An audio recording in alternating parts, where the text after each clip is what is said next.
I thought my dad's obsession with our long hair was just weird. I didn't realize it was destroying us.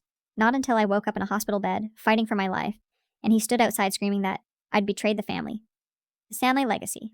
I'm Marin, 22 years old, female, and my dad measured my worth in inches of hair. I don't mean that poetically. I mean he literally kept a notebook with dates, lengths, and notes like good shine today or losing discipline. My hair was basically his favorite child. My father, Gareth, 49, is one of those men who seems harmless from the outside, soft-spoken, polite, old-fashioned, in that my family is my legacy way that church people love. But behind our front door, he was the kind of man who could ruin 3 days over a split end. My mom, Leora, 44, lived somewhere between appeasing him and disappearing completely. In her old college photos, her hair is this huge, wild halo of curls, an entire personality. By the time I was 5, she wore it twisted into a tiny, low knot like she was trying to tuck her entire self out of sight. She'd whisper, "Just keep still, Marin, it matters to him," but her voice always trembled. Then there was Tamsin, 19, my younger sister by 3 years. The good daughter, the compliant one, the one whose hair behaved. Some of my earliest memories are of sitting on a wooden dining chair with a towel around my shoulders, while Gareth stood behind me with that heavy boar bristle brush.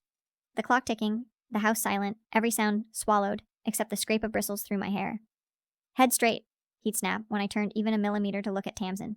He checked our hair the way other dads checked homework. He inspected strands under the kitchen light. He ran his fingers down the lengths, frowning like a jeweler evaluating flawed diamonds. And he kept a velvet-lined case of silver scissors that only he was allowed to use, as if trimming our split ends were a sacred ritual. "Phelps women don't cut their hair," he'd say, invoking the name of his family, not ours, even though he insisted we all take it. Then he'd look at Tamsin's thick golden rope of hair, like it was the family crown jewel, and then at my darker, heavier, brown hair, like it needed fixing. When I was small, I actually liked the attention. I liked old ladies in the grocery store gasping, "Look at all that beautiful hair." I liked girls in church wanting to braid it. It made me feel special. Until it didn't. Until it became the cage. When I was 7, I fell asleep before brushing it, just knocked out cold after a movie with Tamsin. Hey guys, real quick before we keep going, don't forget to sub and drop a like if you're enjoying the story. Thank you very much. Enjoy watching. I woke to Gareth standing over me, the brush in his hand, jaw tight. "Bathroom, now." His voice was too calm. That was worse than shouting. He brushed my hair dry, ripping through knots so violently my neck kept snapping back. I stared at the foggy bathroom mirror, forcing myself not to cry, while my mom hovered in the doorway like a ghost. Gareth held up a clump of broken strands. "This is carelessness. Do you want to look ruined? Do you want to shame the family?" I was 7. 7. He made me sleep with my hair braided so tight my scalp throbbed. I lay awake, braid pressing into my spine, listening to him in the next room lecturing my mom about beauty standards and discipline. And that night was the first time I thought it. It's just hair. Why does he care more about it than me? By the time I turned 9, the hair thing wasn't just a rule. It was the entire gravitational center of our home. Everything revolved around maintaining it. Chores, punishment, rewards, schedules. Hell, even family outings were dictated by what might damage the girl's hair. If it was windy, we stayed in if it rained. Gareth lectured us on moisture frizz like it was a moral failing. If someone suggested swimming, absolutely not. Chlorine was hair poison. Tamsin absorbed all of this like it was normal gravity. She never questioned him. She brushed her hair twice a day without prompting. She never tugged or fidgeted. She wore the ribbons he picked. She let him braid it in elaborate styles that made strangers stare. She was good at being what he wanted, and because she was obedient, she was safe. I was not obedient. I had this tiny spark in me, even then, that whispered no at the worst possible times. Maybe it was stubbornness, maybe survival instinct, but it made Gareth laser-focused on me. Like I was his personal project, his flaw to correct. And the moment everything cracked open was stupidly small. I'd gotten a bob. Not intentionally. Jesus, no. I wasn't suicidal. A girl at school had gum in her hand and turned too fast, and suddenly a chunk of my hair was glued into a bright blue, sticky mess. The nurse tried peanut butter, ice cubes, oil, a comb. Nothing worked. The gum had melted into this horrifying gummy knot. A teacher, trying to be gentle, snipped the ruined chunk off. I remember staring at it on the tile floor. It wasn't even that big, maybe 2 inches. I remember thinking, Gareth is going to kill me. When I got home, he didn't speak. He didn't blink. He just stared at the uneven spot like he was witnessing a crime scene. Then he went very still. Then he said, "Sit." The punishment wasn't loud. That made it worse. Quiet meant methodical. He opened his velvet case. Not to cut more. No, he wouldn't ruin it further. Instead, he brought out a long, heavy wig he'd bought years ago, just in case the girls ever made a mistake. A wig so thick and hot, it felt like wearing a dead animal on my skull. "You will wear this," he said, "every day, until your real hair grows back to the proper length. Actions have consequences." Tamsin burst into tears. I think she expected him to stop when she cried. He didn't. I wore that wig for 18 months. It pulled at my scalp. It made my head sweat. It gave me headaches so sharp they blurred my vision. Kids at school whispered. Teachers asked questions. I lied for him every single time. Leora tried once, just once, to tell him it was too much. I remember her voice shaking as she said, "Gareth, she's a child. This isn't." He slammed his fist into the table so hard a plate shattered. Leora went silent instantly. He never hit us. He didn't need to. His words, his rules, his rituals. Those were the blows. The wig became part of my body. I forgot what my actual head felt like. And the longer I wore it, the more Gareth smiled, like he'd finally molded me into something obedient. Except inside, something was starting to boil. Something black and hot and sharp. Something that would grow with me, quietly, until the day it finally ripped our house apart. Wearing the wig for 18 months rewired something in my brain. I started living outside myself a little, watching, waiting, calculating how to stay out of Gareth's path. But the older I got, the heavier everything became, literally. By 11, my real hair had grown far past the acceptable length Gareth wanted before I could ditch the wig. But the wig had become symbolic. He wouldn't let me take it off until the exact date he decided was restorative. So I spent another 3 months with that heavy, synthetic monster glued to my scalp, sweating through summer like some kind of cursed Victorian ghost. Tamsin lived in the same house, but it felt like we were on different planets. She still floated around quietly, braid swinging, trying to keep peace even when peace was impossible. Then came the swing set incident. It was one of the rare afternoons when Gareth allowed us outside because the weather was hair safe. No wind, no humidity, and he'd applied this sticky, oil-heavy conditioner to protect the strands. Tamsin and I weren't allowed to run or climb or do anything that involved risking snagging, but swinging was permitted if we sat perfectly upright. I remember watching her from the next swing, both of us moving slowly because we knew the rules. But then the chain twisted a little as she turned to look at a bird flying overhead. And in 1 second, one tiny, normal kid moment, her hair wrapped around the metal links and yanked her head back so hard she screamed. The sound of it. I still get chills. Tamsin fell sideways off the swing, the chain pulling at her scalp.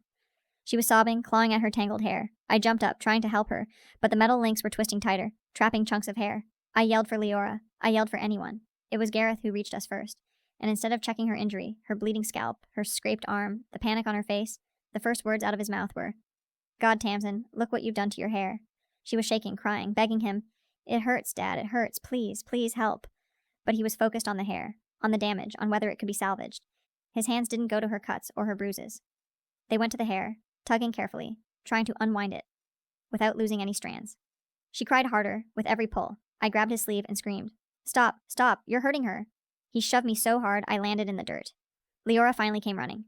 Her face went gray when she saw the blood trickling behind Tamsin's ear. She shoved Gareth away, actually shoved him, and worked quickly, gently, to free the hair. When it became clear that cutting it was the only option, she hesitated. Not because she wanted to, but because she knew what it meant. She was terrified, but she cut it. Just an inch, maybe 2. Enough to free Tamsin from the chain. Gareth's face went red, not from fear for his daughter, but fury at the hair loss. He stormed inside, pacing, muttering, slamming cabinets. I heard a crash and the shatter of something glass. Meanwhile, Leora held Tamsin in her lap on the grass, stroking her shaking shoulders. Blood stained the side of my sister's scalp.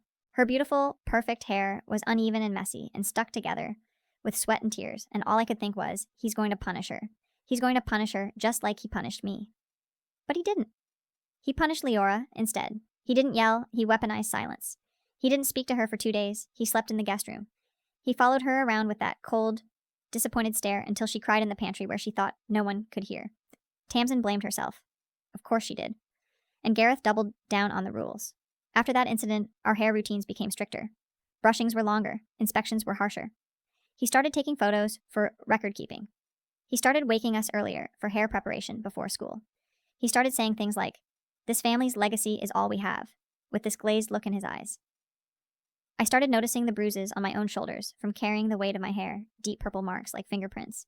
My neck hurt constantly. My legs felt tired from the drag of the thick braid slapping against my back. I tried to tell Leora once. I said, "Mom, it hurts." She whispered, "I know," and then said nothing else, because hurting was safer than Gareth exploding. But something was happening in my body, something far beyond heavy hair or bruised shoulders, something I didn't understand yet, something Gareth would soon blame on lack of discipline, while my insides were literally fighting for my life. By 13, I was tired all the time. Not normal tired, bone-deep tired. I'd walk up the stairs and feel my legs wobble. My arms ached constantly, and sometimes when Gareth brushed my hair, my scalp would bleed a little. I'd get dizzy, nauseous, bruises blooming on my thighs and arms from the slightest bump. Leora started noticing. quietly, carefully. She'd ask, Marin, did you eat today? Marin, does your neck hurt? Marin, are you okay? But the second Gareth walked into the room, she swallowed those questions like pills. And he did notice something was wrong, just not in the way a normal parent would. He noticed my hair was losing shine, that it got tangled faster, that I couldn't sit for 2-hour brushing sessions without shaking.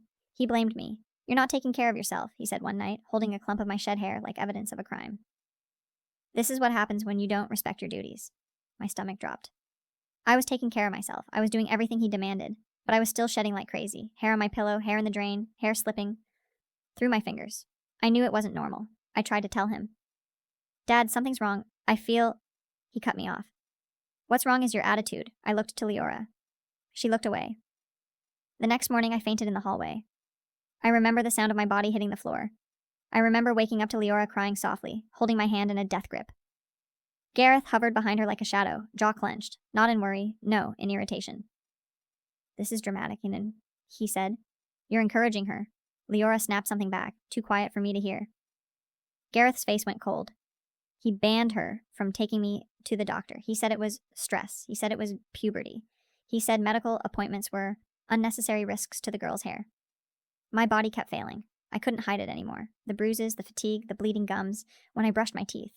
I'd wake up sweating, shaking, unsure if I could even stand. And when I finally collapsed at school, full collapse, head hitting the tile, they didn't call Gareth. They called CPS. They called an ambulance. They called Leora. Everything moved fast after that. Blood tests, IVs, doctors whispering, my ears ringing. Then one word landed like a bomb in the middle of our life. Leukemia. I remember Gareth arriving at the hospital, pale with fury, not fear. He stormed into the room, eyes wild, demanding to see my hair immediately, demanding to know who allowed these doctors to touch her without permission. He grabbed my braid, my real one, not the wig, and inspected it like the diagnosis was an insult to him personally. When the doctor explained treatment, chemo, the likelihood of hair loss, Gareth erupted. No, he said, voice cracking into a shout. Absolutely not. You are not butchering my daughter, his legacy, his hair. Not me, never me. He was escorted out by security while Leora sobbed into her hands. That night, CPS told Leora she had to make a choice, comply with treatment or risk losing us entirely. I'll never forget the look she gave me. Terror, guilt, and something else rising underneath. Resolve, real resolve. For the first time, she didn't bow her head. For the first time, she stood up. Update. I didn't expect so many people to read this. A lot of you said things like, your mom isn't doing enough, or why doesn't she run? And honestly, I used to think the same thing. It's easy to judge when you're not living inside the fear, but something changed in her. Maybe watching me hooked up to machines broke the spell. Maybe watching CPS talk about removing the children from the home finally snapped a wire inside her. Some of your comments hit her hard, especially the one that said, if you don't act now, you may lose Marin forever. She read that and cried for an hour. But she also straightened up after. We're heading to court next week. Gareth is furious, calling nonstop, leaving voicemails where he's sobbing or screaming or threatening to take back what's his. We have security watching the hospital room. Whatever happens next, I know the real fight is coming. And so is the revenge. The week leading up to court felt like living inside a pressure cooker. Gareth's obsession didn't calm down. It escalated into something feral. He tried calling the hospital so many times they blocked his number. Then he started calling from burner phones, then from friends' phones, then from the landline at his workplace. Every voicemail was some different flavor of instability, begging, screaming, accusing, praying. One ended with him sobbing, you're destroying the family legacy, Marin. You're killing everything I built. Everything he built. Never mind that I was the one actually dying. The day before the hearing, Gareth showed up at the hospital. He tried to force his way past security. He was yelling my name down the hallway, demanding to inspect the hair before court. He was red-faced, shaking, screaming that treatment is mutilation. Tamsin saw the whole thing. She come with Leora to bring me some clothes. Watching Gareth lose his mind in the hallway, flipped a switch in her. She didn't say anything to him. She didn't even look at him. She came into my room, sat on the edge of the bed and whispered, I wish it would all just burn down. And that was the moment I realized. The revenge wasn't going to be petty or small. It was going to be symbolic. It was going to be hair. We didn't plan anything dramatic. God knows we didn't have the strength. But sometimes revenge happens naturally, like a dam finally bursting after years of pressure. The morning of court, while Leora was signing paperwork with the CPS caseworker, Tamsin quietly walked into my bathroom, closed the door, and locked it. I thought she was crying. But then I heard the sound, the sharp, unmistakable snip of scissors. I froze. When she came out, her hair, her perfect golden, rope-like hair, was cut. Not trimmed. Cut. Jagged ends. Chunks missing. The sacred legacy Gareth worshipped reduced to chaos. She looked lighter. Breathless. Alive. I'm done, she said. I'm done belonging to him. Leora saw her and gasped. But it wasn't horror. It was relief. She took the scissors from Tamsin's hand, marched into the bathroom, and threw them in the trash like she was burying a knife. And then, God, I still get chills thinking about it, she picked up the phone and called our lawyer and said, in the firmest voice I'd ever heard, "Tell the judge my daughters will not enter that courtroom with hair as evidence of their father's control. They're coming as people, not possessions." When Gareth saw us walk into the courthouse, he froze. I was in a hospital wheelchair, wearing a beanie because my hair had already begun thinning from treatment. Tamsin walked beside me with her newly hacked hair, chin lifted. Leora pushed me, shoulders squared like armor. Gareth's eyes filled with tears, the hysterical kind, the unhinged kind. "You ruined it," he choked out. "You ruined everything." Leora met his eyes and said, "No, we saved her." He lunged like he wanted to rip the beanie off my head. Security restrained him. The hallway erupted. And for the first time in my life, watching him scream and thrash and sob, I wasn't afraid. I was free. The court hearing itself felt unreal, like I was watching my own life from behind glass. I was still weak from the latest round of chemo, my hands trembling even under the blanket. In my lap, Tamsin sat beside me, her newly cut hair sticking out in uneven tufts. Leora kept one hand on the back of my wheelchair, steadying herself as much as she was steadying me. Gareth sat on the opposite side of the room, alone, no supporters, no friends, just him and his fury. His face was blotchy, eyes swollen from either crying or rage, and his leg bounced like a jackhammer. He kept glaring at me, then at Tamsin, then at Leora, like he couldn't decide which one of us betrayed him most. The judge began by reviewing the medical situation. The words vital treatment, immediate intervention, and risk to life were used over and over. Gareth shook his head violently, each time whispering, "Lies, lies, manipulation," under his breath. When the CPS worker explained how Gareth had attempted to block medical care, the judge's expression darkened. But the emotional pivot point, the moment that snapped the entire room into clarity, happened when the judge asked, "Why did your daughters drastically alter their hair before today's hearing?" Tamsin squeezed my hand. She stood up slowly, her voice thin but steady. "Because he only ever saw us as hair," she said. "Not as people, not as daughters." The courtroom went absolutely silent. "And he cared more about my sister's hair than her life. He still does." Her voice cracked. "Mom cut my hair off the swing set to save me. That should have been the moment he cared about me, but he only cared about the hair." Gareth slammed his fist on the table. "Because it matters. It's our identity." "No," she whispered. "It was yours, not ours." The judge held up her hand sharply. "Mr. Phelps, one more outburst, and you will be removed." Gareth's breath heaved. His face twisted, grief and rage and disbelief mixing into something ugly. He looked like a man watching a house burn that he built with his own hands. And then the judge delivered the blow. Temporary custody is granted to the mother, Leora Phelps. Full medical decision-making authority is awarded immediately. Mr. Phelps is restricted from unsupervised contact with either child. Gareth broke. He lurched forward, sobbing, in that theatrical, choking way he used whenever he lost control.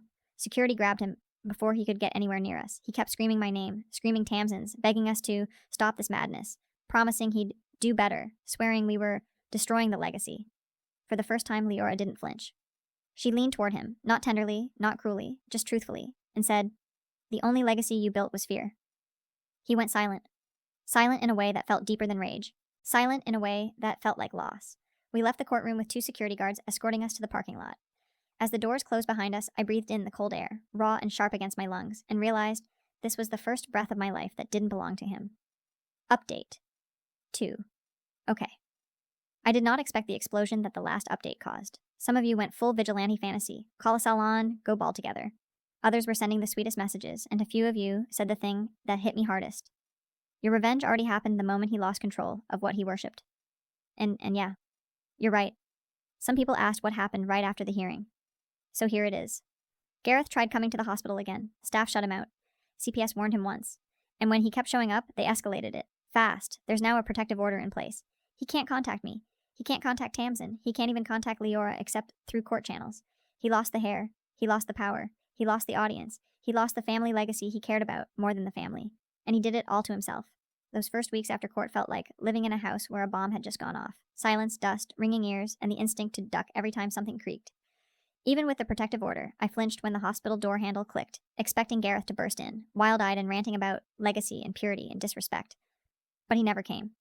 Instead, everything became strangely, painfully gentle. Leora moved into the small hospital family suite with me. She barely slept, just curled up in one of those stiff reclining chairs, blanket pulled to her chin, watching over me like a guard dog who'd finally remembered her teeth. She apologized constantly, for the hair, for the rules, for the fear, for not protecting us sooner. "Mom," I whispered one night, my voice scratchy from chemo, "you didn't make him do any of it." "I didn't stop him either," she whispered back. It wasn't forgiveness, not yet. But it was the beginning of something. Tamsin came every day after school. She'd bring homework she pretended she could concentrate on. but mostly she sat on the edge of my bed, rambling about random things. Her math teacher wearing mismatched shoes, how she bombed a quiz, how cafeteria pizza tasted like chewed up erasers. I think she was trying to remind me of the world outside sickness. She also refused to let her hair grow out. Every time the ends started touching her shoulders, she'd cut them herself in the bathroom, snipping away the remnants of our childhood like she was peeling wallpaper off a rotten wall. I like it this way, she'd say. Feels like me, not him. Meanwhile, Gareth spiraled in the background, far enough away to be legally contained, but close enough to cast a shadow. CPS updated us when he tried to file emergency petitions claiming Leora was poisoning me with treatment. They said he showed up to one hearing with a binder full of photos of our hair over the years, using words like desecration and identity theft. Identity theft. Of his own children. One night, a social worker told us Gareth had been seen outside our old house, pacing, muttering, refusing to leave until the police escorted him off the property. The officer described him as emotionally volatile. No shit. Even from a distance, he was like a ghost clinging to the edges of our lives, screaming into the void while we tried to rebuild in the quiet. But chemotherapy waits for no one, not even court proceedings. My body deteriorated before it got better. I lost weight, my skin bruised at the slightest touch, my hair thinned and then fell out entirely. And weirdly, losing it felt like freedom. Every strand that drifted off my head felt like a chain breaking. Every bald patch reminded me, he doesn't own me anymore. The nurses helped me shave the last remaining wisps one afternoon when they started patching unevenly. I stared at the mirror afterward, scalp pale and vulnerable, eyes too big for my thin face. And for the first time in years, I recognized myself. Not the hair, not the legacy, just me. Leora cried when she saw me, not out of pity, out of something like awe. She touched my scalp gently, as if afraid I might break. You're beautiful, she whispered. And for the first time since I was a child, I believed her. We didn't go back home. CPS made it clear the house was considered unsafe, and honestly, none of us wanted to set foot inside those walls again. They arranged temporary housing, a small, quiet apartment near the hospital, with faded carpet and mismatched furniture, but it felt like a sanctuary compared to the suffocating air of our old life. Tamsin claimed the tiniest bedroom with excitement, calling it her fortress. Leora stocked the kitchen with real food instead of Gareth-approved, hair-healthy diets. I slept on the couch most nights because I liked hearing them breathe, reminding me we survived. But healing doesn't erase the past. Some nights I'd wake up gasping, convinced Gareth's footsteps were coming down the hall, the heavy, deliberate ones he used when he was ready to lecture or punish. Tamsin would crawl under the blanket beside me and whisper, "He can't touch us anymore." During one of my follow-up appointments, the oncologist said, "You're responding well. Slow improvement, but improvement." Slow improvement, 2 words that felt like oxygen. There was still fear, still danger, still legal battles. But the ground beneath us was no longer collapsing. We were finally learning how to stand.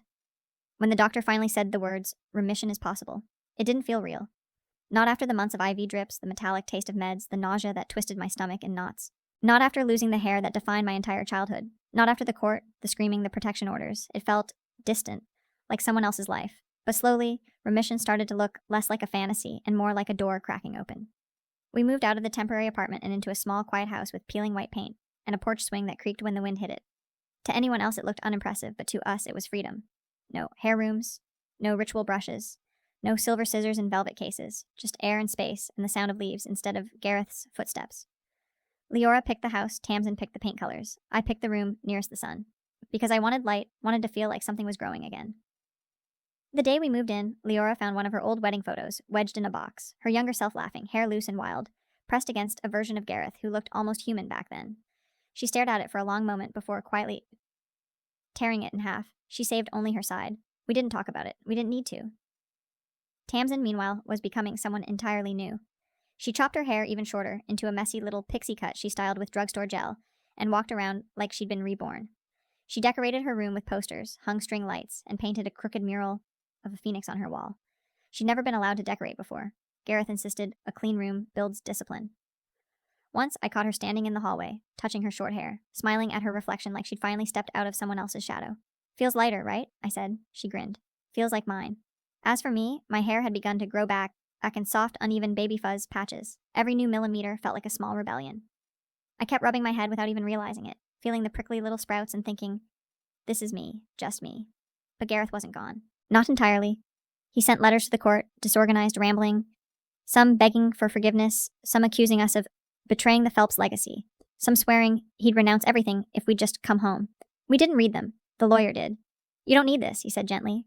The protective order stayed in place. He tried appealing it once. Lost. Tried again. Lost again. Every judge saw right through him, saw the obsession, the instability, the danger. One night, sitting on our new porch with a blanket around my shoulders, I asked Leora, "Do you think he'll ever stop?" She hesitated before answering. "No," she said, "but he can't touch us anymore. That's enough." Her voice wasn't shaky, not like before. It was grounded. Sure. A few months into remission, with spring warming the yard, Tamsin did something that punched a hole straight through the last ghost of our old life. She handed me a pair of scissors. "Your turn," she said softly, "if you want." I looked in the mirror at my uneven new growth, some patches thicker than others, a few awkward curls, a bit of fluff sticking up like dandelion seeds. It wasn't beautiful by any traditional definition, but it was the first hair I'd had in my entire life that wasn't controlled by Gareth. I didn't cut much. Just a little trim to even out the new growth, but doing it myself, my hand, my decision, felt like reclaiming a planet after a war. Behind me, Tamsin's eyes shone. Leora smiled, hand pressed to her heart, like she was witnessing a miracle. We stood there together, three women reshaping ourselves in a tiny rental bathroom that smelled like lavender soap, and I felt something I hadn't felt since childhood. Safe. Really, truly safe. We planted a small garden behind the house, tomatoes, peppers, a crooked row of sunflowers that leaned like they were listening to us. The first one bloomed on a day I'd been feeling especially tired, the stem lifting a heavy yellow head toward the sky like it knew we needed the reminder. Things grow back, slowly, awkwardly, honestly. A year later, I looked in the mirror at my short, soft hair and realized I didn't miss the old length, not 1 inch of it. That hair was never mine. This one is. Tamsin started therapy. Leora started taking long walks, letting her own curls grow back. I started writing, journaling, telling the truth, reclaiming my own story, strand by strand. Gareth faded into the background, his threats less frequent, his presence smaller, a ghost shrinking. And we moved forward. Not perfectly, not painlessly, but freely. My hair is still short. I think it will stay that way for a long time, maybe forever. Not because of cancer, not because of trauma, but because every inch that grows now belongs to me, and me alone. And in this house, in this new life, with the three of us stitched together by survival rather than fear, that is enough.